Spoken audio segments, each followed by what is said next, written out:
లేకపోతే యుద్ధానికి సిద్ధమవుతోందా? నియంత్రణ రేఖ వెంబడి ఇప్పటికే భారీగా సైన్యాన్ని మోహరించింది. వరుసగా ఇది 7వ రోజో 8వ రోజో లైన్ ఆఫ్ కంట్రోల్లో అక్కడ యుద్ధ వాతావరణం నెలకొంది. తుపాకుల మోత మోగుతోంది. ఇప్పటికే భారత సైన్యం ధీటుగా జవాబిస్తోంది. ఈ నేపథ్యంలోనే ఇప్పుడు జిత్తుల మారి పాకిస్తాన్ ఇంకొక కవ్వింపు చర్యకు దిగబోతోందా అంటే అవుననే మాట వినిపిస్తోంది.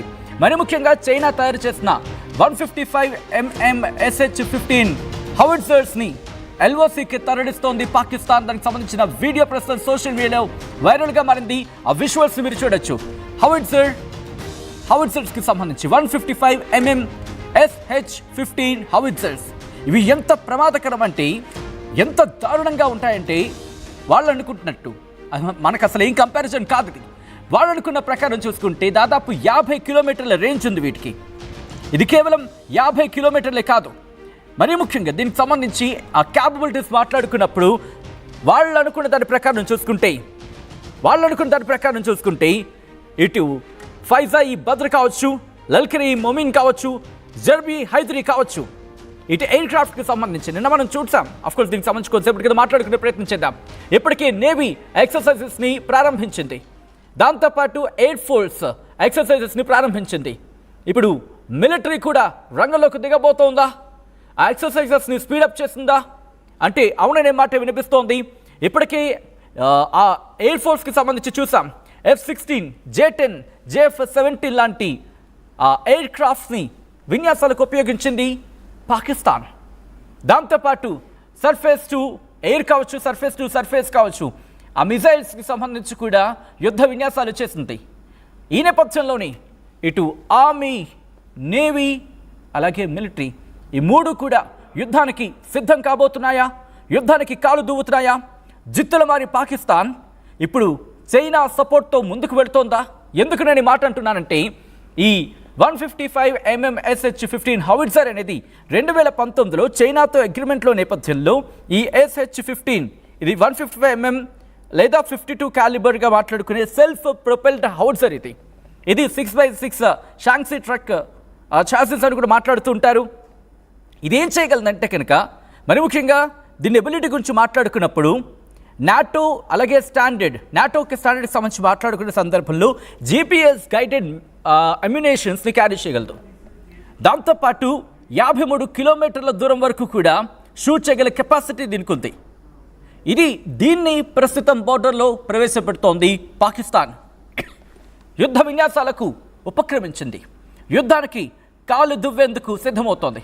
ఆల్రైట్, ఇదే అంశానికి సంబంధించి అప్డేట్స్ అందించేందుకు మా ప్రతినిధి మధు కూడా లైవ్లో ఫోన్ లైన్లో సిద్ధంగా ఉన్నారు. మధు దగ్గరికి వెళ్ళే ప్రయత్నం చేద్దాం. ఆ వీడియోను మీరు చూస్తున్నారు, ఆ రిప్రజెంటేటివ్ వీడియో కాదు, సోషల్ మీడియాలో వైరల్గా మారుతున్న వీడియో. ఆ సిచ్యువేషన్ చూద్దాం. ఒక్కసారి హౌవిట్జర్కి సంబంధించి ఎలా వెళ్తున్నాయో చూడొచ్చు. ఒకసారి ఆ వీడియో చూద్దాం.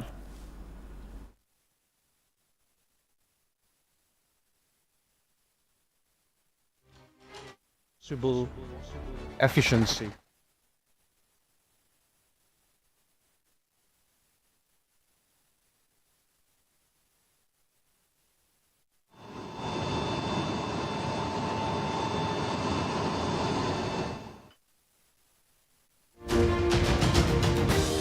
వీడియో మీరు చూస్తున్నారు. హౌవిట్జర్కి సంబంధించి ఒక్కొక్కటిగా అవి నియంత్రణ రేఖకు తరలించబడుతున్నాయి. సరిహద్దుకు చేరుకుంటాయి. పాకిస్తాన్ ఇటు సరిహద్దులో కవ్వింపు చర్యలకు దిగుతోంది. ఇప్పటికే LOC లైన్ ఆఫ్ కంట్రోల్కి సంబంధించి మాట్లాడుకునే సందర్భంలో రాత్రిపూట ఆ షెల్లింగ్ని తీవ్రతరం చేస్తోంది. ఈ నేపథ్యంలో వందలాది హౌవిట్జర్కి సంబంధించి అవి క్యూ కడుతున్నాయి. ఏ క్షణాన్న యుద్ధం రావచ్చంటూ వాళ్ళు భావించడం జరుగుతోంది. భారత్ రంగంలోకి దిగుతుంది, భారత్ ఇటు యుద్ధాన్ని ప్రేరేపిస్తుంది అంటూ కూడా కొద్దిసేపటి క్రితం, ఇన్ఫాక్ట్ ఇంకా చెప్పాలంటే కొద్ది గంటల క్రితం పాకిస్తాన్ విదేశీ వ్యవహారాల మంత్రి చెప్పిన సందర్భం. దాంతోపాటు పాకిస్తాన్కి సంబంధించి ఇన్ఫర్మేషన్ బ్రాడ్కాస్టింగ్ మినిస్టర్ కూడా చెప్పుకొచ్చాడు. 24 గంటల నుంచి 36 గంటల లోపు యుద్ధం వస్తుంది. అది కూడా ఎప్పుడు? అర్ధరాత్రి 2 గంటలకు ప్రెస్ మీట్ పెట్టాడు.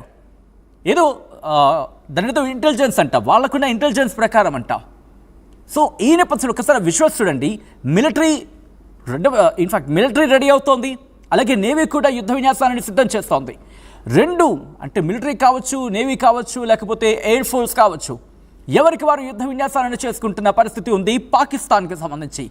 ఎప్పుడైతే పాకిస్తాన్ ఇటు నేవీలో యుద్ధ విన్యాసాలను స్టార్ట్ చేస్తుందో విక్రాంత్ అక్కడే ఉన్నాడు. గుర్తుపెట్టుకో పాకిస్తాన్, విక్రాంత్ అక్కడే ఉన్నాడు. విక్రాంత్ తగిన ధీటైన సమాధానం చెప్పబోతున్నాడు.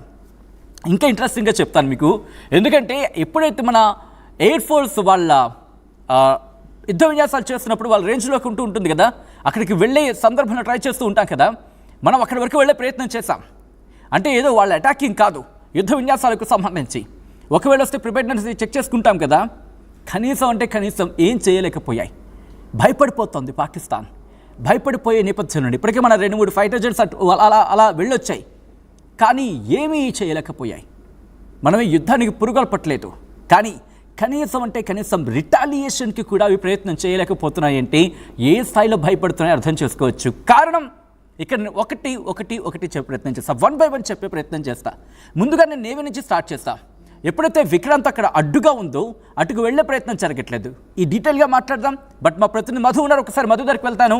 ఆ తర్వాత మీకు డీటెయిల్గా ఎక్స్ప్లెయిన్ చేస్తాను ఎందుకు పాకిస్తాన్ భయపడుతోంది, ఎందుకు యుద్ధానికి రెడీ అవుతోంది, ఇవన్నీ మీకు పూసుకొచ్చినట్టు వివరించే ప్రయత్నం చేస్తాను. ఒకసారి మా ప్రతినిధి మధు దగ్గరికి వెళ్ళే ప్రయత్నం చేస్తాను. మధు, ఇక్కడ పాకిస్తాన్ ఎందుకు కవ్వింపు చర్యలు దిగుతోంది, ఎందుకు భయపడుతోంది, అండ్ ఎందుకు ఇటువంటి యుద్ధ విన్యాసాలు కావచ్చు ఇంత ప్రిపేర్నెస్ అనే మాట వినిపిస్తోంది పాకిస్తాన్ విషయంలో?